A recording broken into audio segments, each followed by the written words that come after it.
Bom dia, gente. Então, a gente vai dar sequência aqui na nossa aula, ok?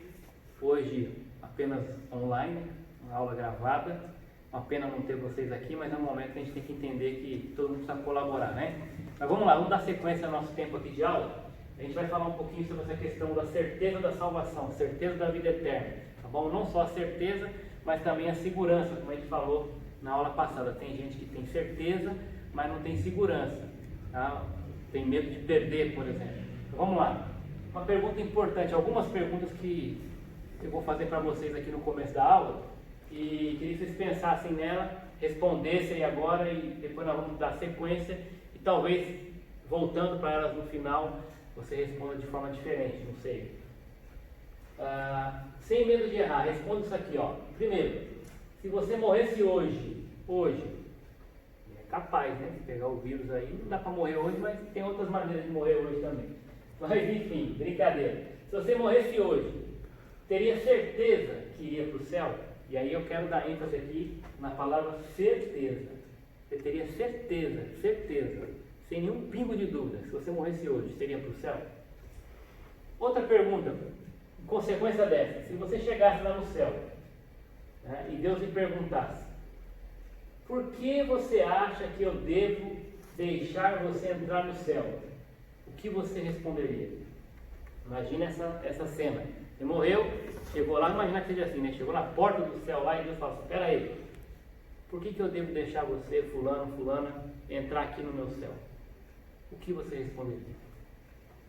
E aí uma terceira pergunta que junta as outras duas, e aí pergunta o seguinte, se as respostas que você deu a essas duas perguntas anteriores lhe dão segurança de que você possui a vida eterna e de que Deus o receberá no céu?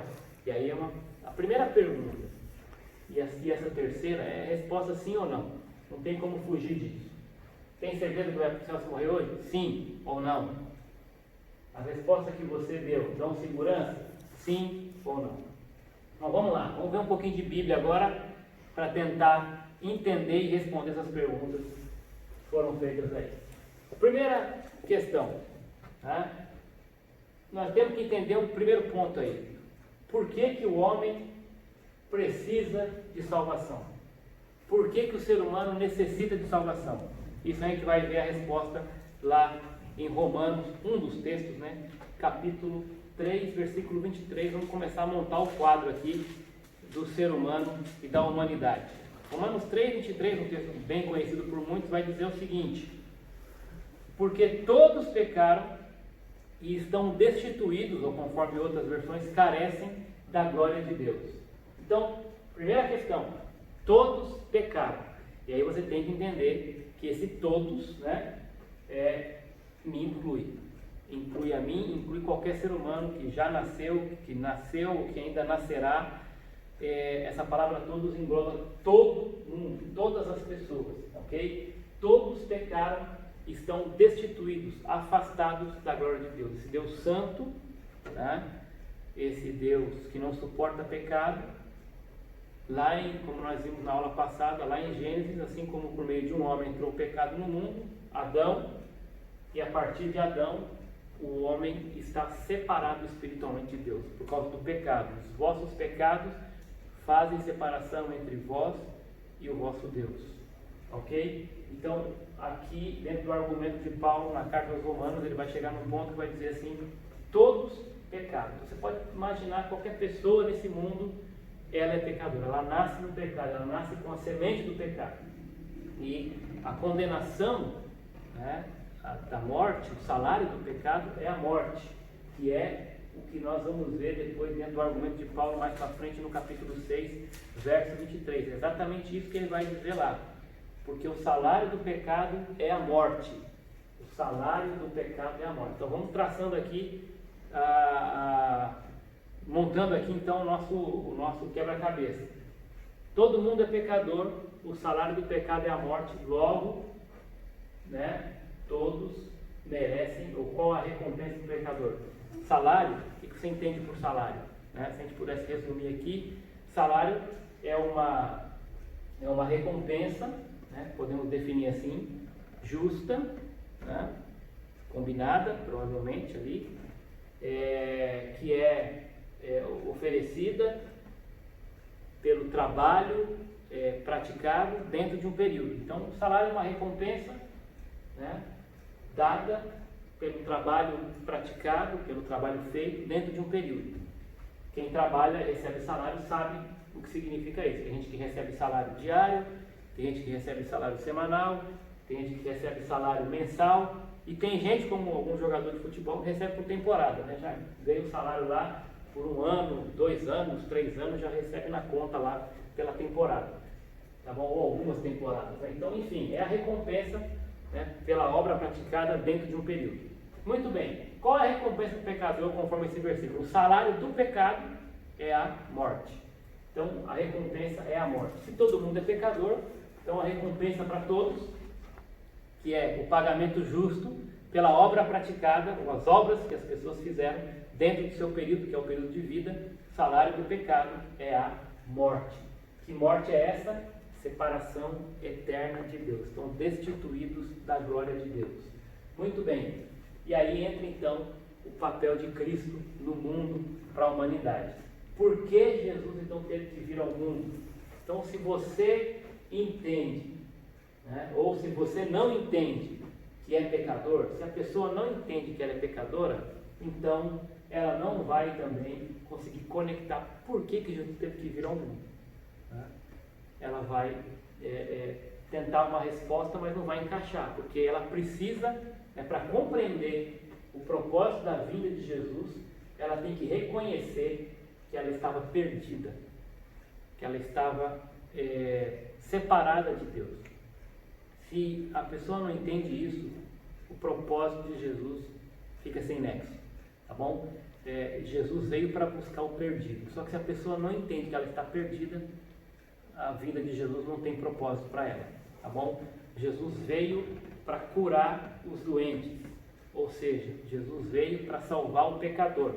Se a pessoa não entende que ela é doente, espiritualmente falando, né, e que ela é pecadora, então a vinda de Jesus perde o propósito. Vamos ver em Lucas capítulo 19 exatamente isso descrito ali. Lucas 19, versículo 10. Vamos lá. Lucas 19, 10 vai dizer o seguinte: porque o Filho do Homem, Filho com F maiúsculo, referindo-se a Jesus, veio buscar e salvar o que se havia perdido. Então, a primeira coisa que a pessoa precisa entender para ser salva é que ela está perdida, é que ela é pecadora, porque senão a vinda do Filho do Homem não faz sentido para ela. Muito bem, e como é que então Jesus, ele veio para buscar e salvar o que estava perdido? Como é que ele realizou esse propósito da salvação? Romanos 5,8 vai falar um pouquinho como que ele fez isso, e o texto de 1 Pedro 2 também. Então vamos caminhar até Romanos 5,8, e vai dizer o seguinte lá. Muito bem, mas Deus prova seu próprio amor para conosco ao ter Cristo, e aí está a ênfase, morrido por nós quando nós ainda éramos pecadores. E 1 Pedro capítulo 2, versículo 4. Primeira carta de Pedro 2, 4. 2,24, desculpa, não 4, 2,24. Diz o seguinte lá: Ele mesmo levou nossos pecados em seu corpo sobre o madeiro, falando aqui da morte de cruz, né? Para que, mortos para os pecados, pudéssemos viver para a justiça, pelas suas feridas fostes sarados. Então, como é que Jesus realizou esse propósito? Morrendo. E aí nós voltamos àquele conceito lá de Gênesis, né? Lá da criação, lá quando o pecado entrou no mundo por meio de Adão, né? Adão, Deus tinha dito para ele: vocês podem comer de qualquer fruto, mas da árvore do conhecimento do bem e do mal não comerão, porque no dia em que comerem certamente morrerão. E aí está o princípio, né? O salário do pecado é a morte, e sem derramamento de sangue não há remissão de pecado. Então, quando Adão peca, ele não morre ali imediatamente, mas ele morre espiritualmente. Ele não morre fisicamente, mas morre espiritualmente. E Deus, naquele momento, providencia, no lugar da morte de Adão física, Deus providencia um cordeiro. Então, alguém teve que ser morto, né? Então, um cordeiro ali é sacrificado, o sangue daquele cordeiro é derramado, e com a pele daquele cordeiro, aí sim, Deus aceita para cobrir a vergonha, né, o pecado do homem. Então, o cordeiro derrama sangue ali. Sem derramamento de sangue não há remissão de pecado. O salário do pecado é a morte. Por causa do pecado alguém tem que morrer. E Jesus então teve que cumprir esse propósito de salvação, colocando-se no nosso lugar. Ele é o Cordeiro de Deus que tira o pecado do mundo. Então ele veio para oferecer definitivamente, perfeitamente, o sacrifício pelo pecador, o sacrifício pela humanidade caída. Então ele morreu, por meio da sua morte, ele cumpre esse propósito da salvação. E aí, qual é a nossa parte nesse negócio? O que nós devemos fazer para sermos salvos e recebermos a vida eterna? É bom entender que até a nossa parte não somos nós quem produzimos, né? A nossa parte de crer, de ter fé, né? De, como nós dizemos, aceitar isso, a Bíblia diz que é por meio da ação do Espírito Santo que Deus provoca em nós tanto o querer quanto o realizar. Devemos fazer o que então para recebermos a vida eterna? Vamos ver esses textos aí. João capítulo 1, versículo 12, primeiro texto aí, João 1, 12. E é bem interessante esse versículo. Diz assim: mas a todos que o receberam, aos que creem no seu nome, deu-lhes o poder, ou a prerrogativa, de se tornarem filhos de Deus. É interessante esse versículo porque ele já explica muita coisa, né? Ele responde essa pergunta, o que nós devemos fazer para sermos salvos. E é interessante que ele diz assim: a todos quantos o receberam, deu-lhes o poder de serem feitos. Tem muita gente que diz assim: mas todo mundo é filho de Deus. Não é verdade, né? O que nós sabemos é que todas as pessoas são criadas, são criaturas de Deus. Então Deus criou todo mundo. Mas filho de Deus não é todo mundo, porque esse versículo mesmo já diz: deu-lhes o poder de serem feitos. Olha, se deu o poder de ser feito, é porque antes não era, né? Então, para ser feito, é porque antes não era. Então, se eles tiveram o poder de ser feitos filhos de Deus, é porque antes eles não eram filhos de Deus. E como é que se torna filho de Deus? Todos aqueles que o receberam, os que creem no seu nome. A estes, Deus deu-lhes o poder de serem feitos filhos de Deus. João 3,16, bem conhecido também, o 18, pouco menos, mas vamos lá, 3,16. Deus amou o mundo, né, de tal maneira, e esse mundo está se referindo a todas as pessoas. Esse mundo está se referindo àquele pessoal do capítulo 3, do capítulo 3, 23, versículo 23. Todos pecaram, né? Todos pecaram. João 3, desculpa, eu estou falando do João 3,16, né? Aquele todos pecaram e carecem da glória de Deus. Esse todos é o todos daqui, porque Deus amou o mundo. Esse mundo é aquele todos de lá, tá bom? Deus amou o mundo de tal maneira que deu o seu Filho unigênito, ou Filho único, para que todo aquele... Então você vê que Deus... Agora o texto sai do genérico, ou seja, todos pecaram e Deus amou o mundo, esse geralzão, e vem para o específico, né? Para que todo aquele, e a salvação então ela é individual, todo aquele que nele crê não pereça, mas tenha a vida eterna. Todo aquele que nele crê não pereça, mas tenha a vida eterna. E aí vem o versículo 18. Quem nele crê não é condenado. Mas quem não crê, olha que interessante, já está condenado, pois não crê no nome do Filho unigênito de Deus. Então, quem nele crê não é condenado. Mas quem não crê, não está dizendo que não será, está dizendo que já está condenado. Ou que será condenado, né? Já está condenado. Por quê? Porque o homem, todos pecaram. E porque todos pecaram, sabem que o pecado é a morte, estão destituídos da glória de Deus, então o homem já está condenado. Interessante perceber aqui outra resposta a uma pergunta muito comum, uma dúvida muito comum, né? Um questionamento muito comum, até de crentes, né? Então quer dizer que Deus manda uns para o céu e manda outros para o inferno? Resposta, não, né? Deus não manda ninguém para o inferno. O que nós vemos aí é que todos já estão condenados. E por estarem condenados, o salário do pecado é a morte. O inferno é a recompensa justa do pecador. Então, quem vai para o inferno? O homem, por conta própria, por ser pecador. Não foi Deus que pecou. Não foi Deus que os fez pecar. Eles pecaram por conta própria. E por conta própria, então, receberão a recompensa justa, que é o inferno. Então, os homens vão para o inferno e isso é justo. O que Deus faz é interferir, né, nesse caminho natural, nesse caminho desgraçado do homem para o inferno. Ele interfere com graça. Ele interfere resgatando alguns dessa perdição. Aqueles que creem em Jesus. Então, eles agora são tirados dessa condição de indo para a morte, e ele vem nos dar vida e nos coloca num novo caminho. Ele nos dá a vida eterna, ele nos dá a salvação. Ele é quem nos busca, ele é quem nos resgata, ele é quem nos dá vida, porque nós estávamos mortos nos delitos e pecados. Morto não tem vontade, morto não faz nada. É Deus que tem que vir e interferir no curso, né, dessa correnteza aí que vai desaguar, né, na perdição eterna. Deus vem e resgata alguns de lá, ok?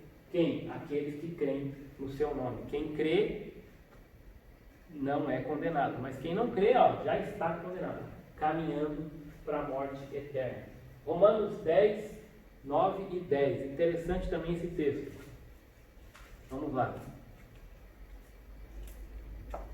Romanos 10, versículos 9 e 10. Eu falei de Romanos 3,16, né? Todos pecaram, né? E agora nós vamos para Romanos 9, 10, 9 e 10. A saída para isso, então, a salvação em Cristo Jesus. O que nós devemos fazer para receber a vida eterna? O texto diz assim: porque se com a tua boca confessar Jesus como Senhor, e em teu coração creres que Deus ressuscitou dentre os mortos, serás salvo. Porque com o coração é que se crê para a justiça, e com a boca se faz confissão para a salvação. A ideia aqui, né, Paulo está escrevendo para uma audiência romana, né, que é grande parte dela não, formada de gentios, não de judeus. Então, o pensamento ali que impera é o pensamento grego, e por isso que ele fala, né, se você estivesse falando diretamente com um judeu, você só seria dizer assim: você precisa crer no seu coração e Jesus será salvo. Mas no grego, no pensamento grego, ele subdivide o homem, né, em várias partes. Então, Paulo, quando diz assim: se com a tua boca confessar e com o seu coração crer, não é que ele está dizendo que você tem que falar alguma coisa necessariamente para ser salvo, né? O que ele quer dizer ali é que, a partir do momento em que você crê em Jesus, que você crê no Evangelho, isso é algo que vai mudar tanto o seu interior quanto o seu exterior. Aquela pessoa que teve essa convicção de fé na mente e no coração vai expressar isso também com a sua boca. Então, para o grego, no pensamento grego que, né, divide, né, o ser humano assim, em partes, então o grego entenderia melhor isso. Então quer dizer que coração e boca, ou seja, o ser humano como um todo, quando ele é salvo completamente. Isso também tira, né, aquele pensamento de uma filosofia pagã da época, o agnosticismo, que dizia, algumas vertentes do agnosticismo, dizia que aquilo que você faz com o seu corpo não afeta o seu espírito. Já o que o apóstolo Paulo está dizendo aqui é o seguinte: não, quando Deus salva por completo.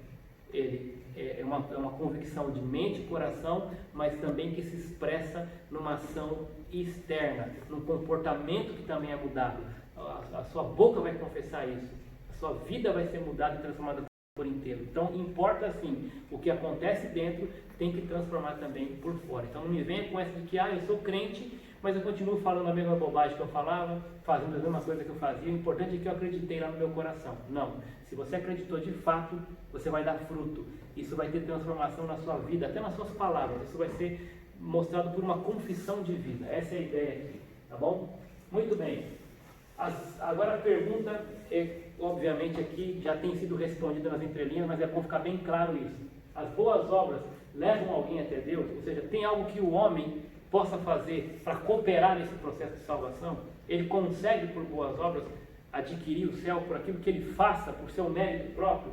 Efésios 2, 8 e 9 é um texto bem especial para responder diretamente isso. Vamos lá. juntos nesse texto. Efésios capítulo 2, versículo 8 e 9, também bem conhecido por muitos, diz assim: porque pela graça sois salvos por meio da fé. Presta atenção nisso agora. E isso não vem de vós, é dom de Deus, não vem das obras, para que ninguém se glorie. Então, o texto é muito claro, gente. Vocês são salvos pela graça por meio da fé. E isso, todo esse pacote, a salvação, a fé, não vem de nós. É dom, é um presente de Deus. E não vem de obras. Para quê? Ou por quê? Para que ninguém se glorie. Por quê? A obra da salvação, ela é toda de Deus. E Deus não divide a glória dele com ninguém. Então, para que ninguém se glorie, as obras ficam claras aqui. Ela não leva, não salva ninguém. Não é por mérito pessoal, é apenas pela graça de Deus por meio da fé. É um presente que Deus dá. Muito bem. Tito capítulo 3, versículo 5. Outro texto que vai atestar essa verdade. Não por méritos de atos de justiça que houvéssemos praticado, falando a respeito da salvação, mas segundo a sua misericórdia, Ele nos salvou mediante o lavar da regeneração e da renovação realizadas pelo Espírito Santo. Então, não é por obras de justiça que houvéssemos praticado, mas conforme a misericórdia dele, tá? Por meio do Espírito Santo é que ele nos lavou e nos salvou dos nossos pecados. Muito bem. Continuando aqui, então, o que devemos fazer já foi feito? Vamos lá.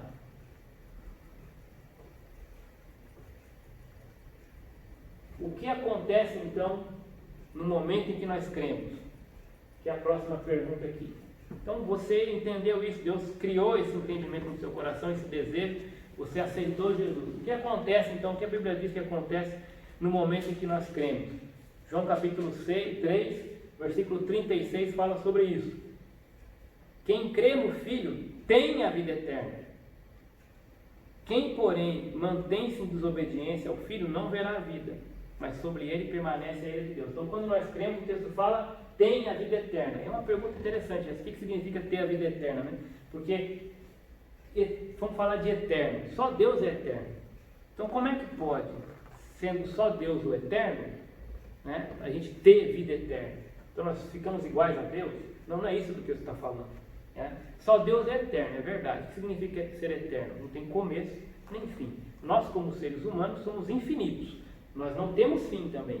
Mesmo aquele que vai para o inferno, ele vai perecer eternamente, né, eternidade futura, no inferno. Então ele é infinito. Mas ele teve um início. Toda pessoa, todo ser humano tem um início. O dia em que nasceu, o dia em que foi criado. Não vamos entrar em discussão aqui qual é o momento certo. Alguns vão dizer que é na primeira semana, outros vão dizer que é logo quando o óvulo fecunda, o espermatozoide fecunda o óvulo, outros vão dizer que é quando o coração começa a bater, outros vão dizer que é só quando vem a luz. Não quero entrar no mérito dessa discussão, mas o fato é que nós tivemos um início e nós não teremos fim, nós somos seres infinitos. Mas então o que significa esse negócio de receber a vida eterna? Exatamente o que? Recebemos a vida eterna, passamos a participar da vida eterna de Deus. A vida eterna de Deus em nós, o próprio Deus em nós, a vida eterna em nós. Então, quando o texto diz tem a vida eterna, é que nós passamos a participar da vida de Deus. O apóstolo Paulo descreve muito bem isso. Ele fala, já não sou eu quem vive, mas Cristo vive em mim. Então, eu passo agora a fazer parte, né, ter em mim o próprio Deus vivendo. Então, a vida eterna em mim. Então, ter a vida eterna é participar da vida de Deus, ser participante da vida do próprio Deus. Essa é a ideia. Muito bem. João 5:24, outro texto também bem interessante nesse sentido. Diz assim, em verdade vos digo, quem ouve minha palavra e crê naquele que me enviou, de novo, verbo presente perfeito, tem a vida eterna. Não é terá, teve, enfim, não deixa dúvida. É agora. Tem para sempre. Tem a vida eterna. Não vai a julgamento, ou seja, não entra em juízo, mas já passou da morte para a vida. João 6,47, o primeiro versículo que eu decorei de salvação na minha vida. E aliás, vocês vão entender por quê, ele é bem curtinho, né? Ó, diz assim, em verdade vos digo, quem crê tem a vida eterna. Fácil de decorar, né? Então esse aí foi o primeiro que eu decorei, porque também era fácil, né? Ainda bem que o meu professor me deu esse aqui, porque eu não era muito bom de decorar, não sou até hoje. Mas esse aqui ficou gravado, ó. Em verdade vos digo, quem crê tem a vida eterna. Facinho, você pode decorar ele agora também, quando você for pregar o Evangelho, João 6, 47. É mais fácil, é mais difícil decorar a referência do que decorar o versículo nesse caso aí, né? João 6, 47. Em verdade vos digo, quem crê tem a vida eterna. Quer versículo mais direto do que esse para falar de salvação? Efésios capítulo 1 vai falar de algo importante também, numa realidade espiritual que acontece com a gente no momento em que nós cremos. Vamos ver lá, Efésios capítulo 1, versos 13 e 14. Olha só, diz assim: nele também vós, tendo ouvido a palavra da verdade, o evangelho da vossa salvação, e nele também, tendo crido, fostes selados com o Espírito Santo da promessa, que é a garantia da nossa herança para a redenção da propriedade de Deus, para o louvor da sua glória. O que acontece quando cremos? Somos selados com o Espírito Santo. Essa é a promessa que Jesus fez sendo cumprida, né, por meio do Espírito Santo, quando ele diz assim: estarei com vocês todos os dias. Como é que ele cumpre isso? Por meio da presença do Espírito Santo de Deus em nós, selando-nos, vindo habitar em nós, tabernacular no crente, o próprio Deus em nós. É o selo do Espírito Santo na vida do cristão. Muito bem. E aí uma pergunta, né, interessante também nesse ponto. Uma vez que eu já tenho essa certeza, eu entendi o que significa ser salvo, entreguei minha vida para Jesus, entendendo que não é por obras, que foi apenas pela fé, graça de Deus na minha vida. Agora estou certo disso, tenho certeza disso. Mas e aí, pastor? Aí os dias vão passando, a vida é difícil, eu piso na bola aqui, piso ali, piso acolá. Será que eu posso perder isso? A pergunta é essa. Pode um cristão perder a sua salvação? Vamos deixar a Bíblia responder, né? E lá no Evangelho de João tem uma ilustração interessante a respeito dessa verdade aí, tá? Que vai responder essa pergunta aí, né? Olha só que belo texto. João capítulo 10, versos 28 até o 30. Estou dando ênfase nesse texto aí, porque é muito interessante, muito importante entender isso. Jesus mesmo está falando aqui esse trecho. Ele vai dizer assim, a partir do 28: dou-lhes a vida eterna. Olha, presta atenção na ênfase aqui, né? Jamais perecerão, ou seja, jamais morrerão, e ninguém as arrancará da minha mão. Olha que forte isso. Jesus está dizendo: dou-lhes a vida eterna, jamais perecerão, ninguém as arrancará da minha mão. E aí vem o 29, como se não bastasse toda a força do 28, ele diz: meu Pai, que as deu para mim, é maior do que todos, e ninguém pode arrancá-las da mão do meu Pai. Então vamos imaginar aqui a situação, né? É como se aqui estivesse você, e Jesus está dizendo: você está na minha mão, eu te dou a vida eterna, ninguém pode te arrancar da minha mão. E meu Pai, que é maior do que todos, né, que deu para mim, e ninguém pode arrancar da mão dele. Ou seja, é uma proteção que começa aqui em Cristo e é abrangida também pela vontade, pela mão do Pai, e uma vez dado, ninguém pode arrancar. Esse texto deixa muito bem claro isso. Jamais perecerão.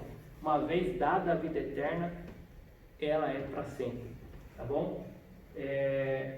Obviamente a figura que eu uso de ilustração para isso é a figura da própria filiação. Se você tem pai e mãe, você não pediu para nascer, mas você nasceu por ação do seu pai e da sua mãe, você veio ao mundo. Muito bem.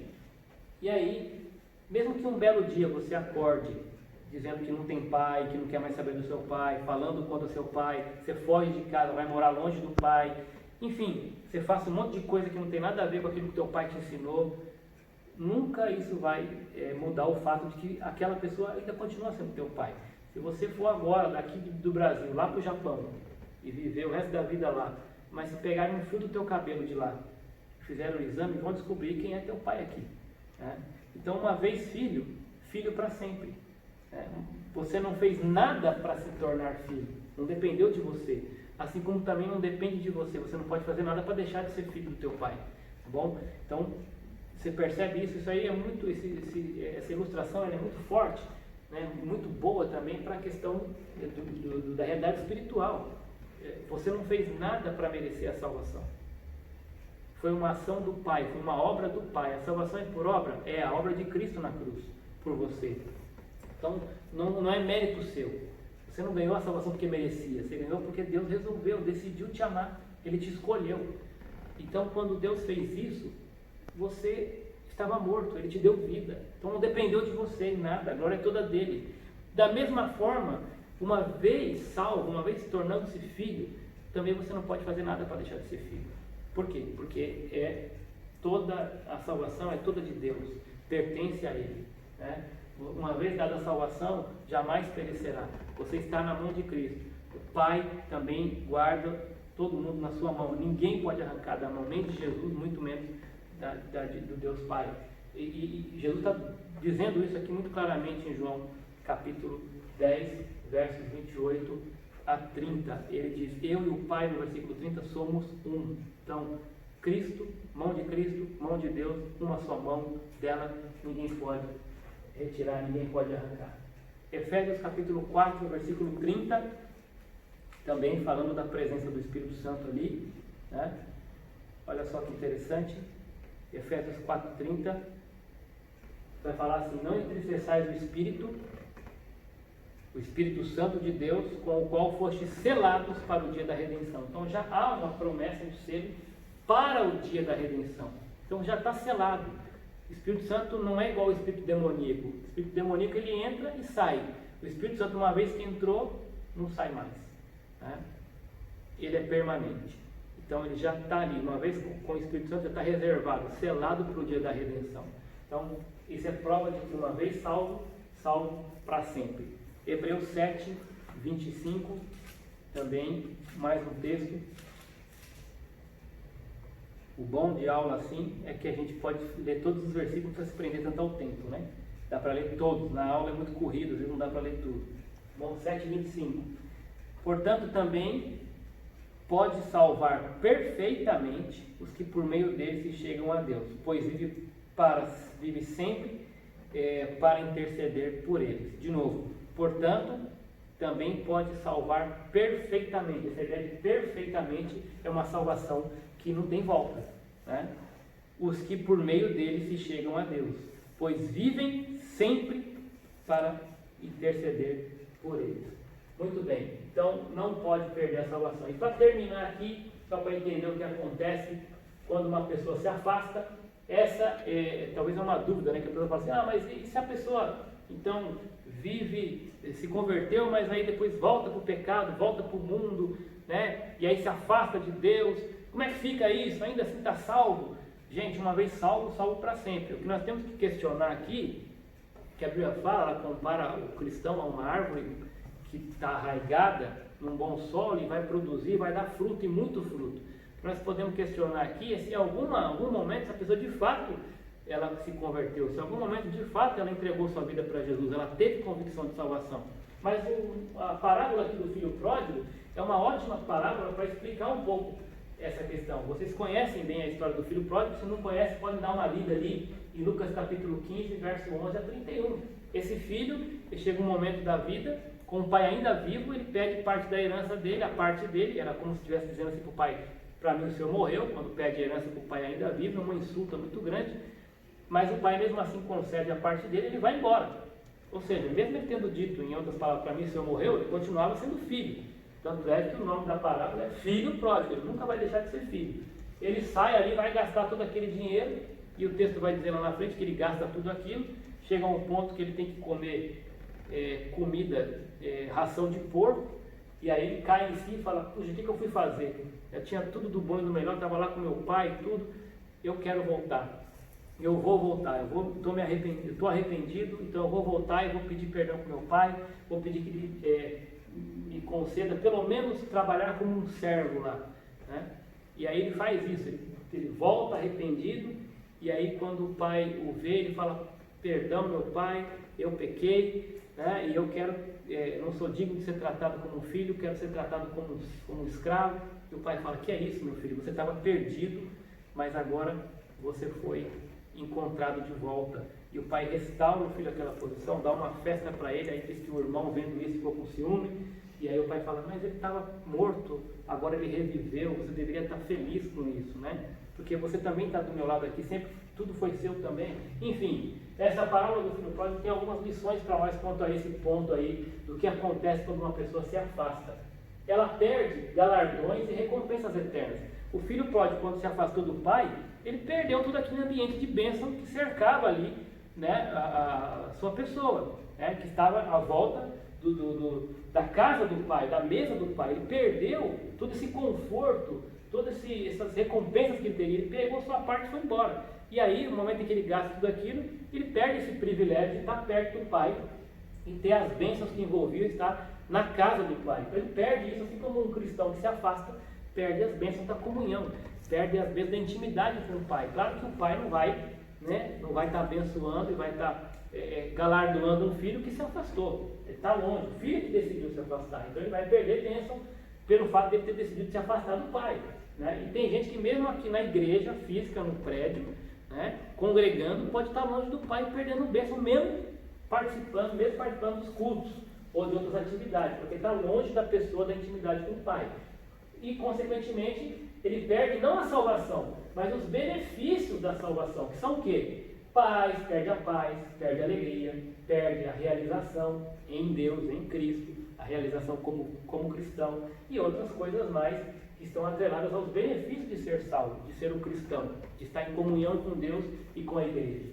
E, especialmente aqui, que isso também, né, é algo que é entendido como bênção, né, porque Deus só disciplina quem Ele ama, mas Ele recebe disciplina, né, recebe as palmadas, as chineladas, né, e isso pode chegar, inclusive, a ser até a morte.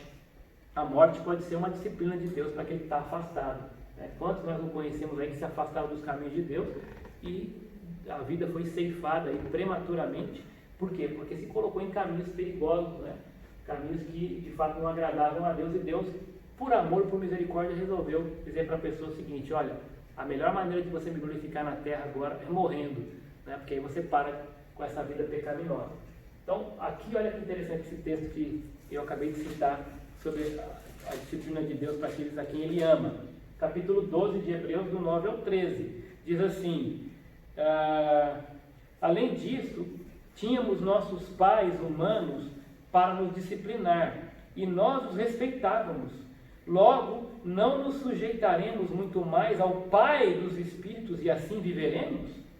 Pois eles, os nossos pais humanos, nos disciplinaram durante pouco tempo, como bem lhes parecia. Né? E aí eu posso dizer de experiência própria, perdi meu pai há pouco tempo, e eu lembro de tantas vezes que eu fui disciplinado por ele. Só que isso durou até um tempo também, quando eu era criança, né? Adolescente ali. Depois que você fica adulto, né? Já não tem mais como seu pai ficar te disciplinando ali, né? Então isso foi por pouco tempo. Depois que eu constituí minha família, então ainda muito menos, né? Aí agora vai fazer a sua vida, né? Meu pai me dava conselho, mas não me disciplinava mais.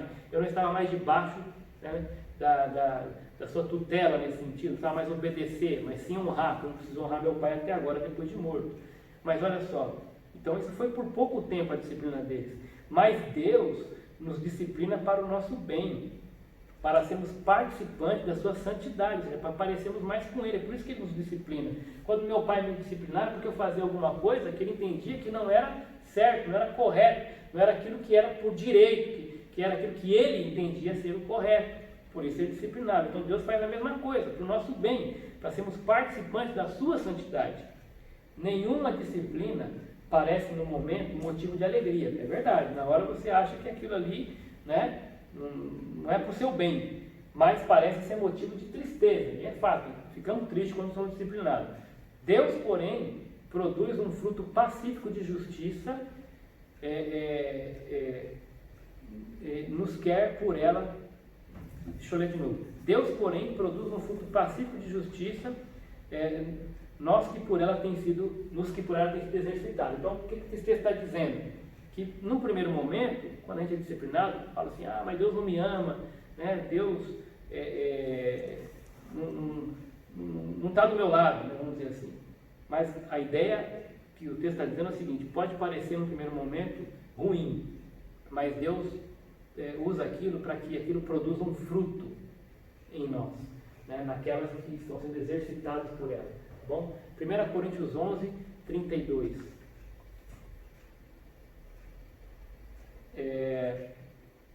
1 Coríntios 11, 32, isso. Estamos terminando já essa aula de hoje. Vamos juntos lá.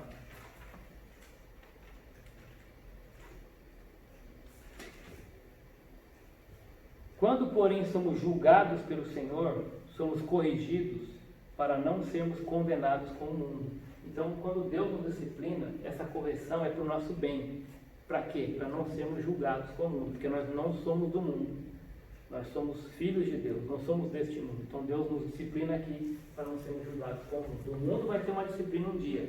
Um dia Deus vai bater o martelo para esse mundo, porque alguns olham e falam, mas o cristão toda hora Deus está disciplinando. O mundo faz o que quer e não acontece nada. Não, Deus é o nosso Pai. E um dia Ele vai tratar com o mundo, a condenação final. E aí não vai ter volta, não vai ter choro, não vai ter arrependimento que faça voltar. Uma vez condenado para sempre.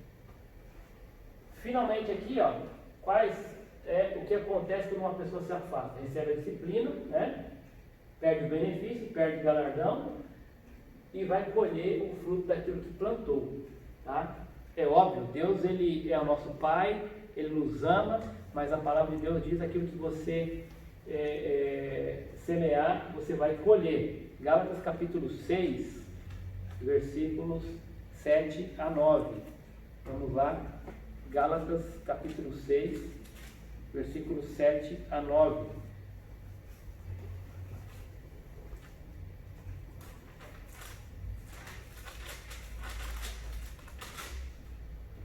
Não vos enganeis, Deus não se deixa zombar, ou de Deus não se zomba, pois tudo o que o homem semear, isso também colherá.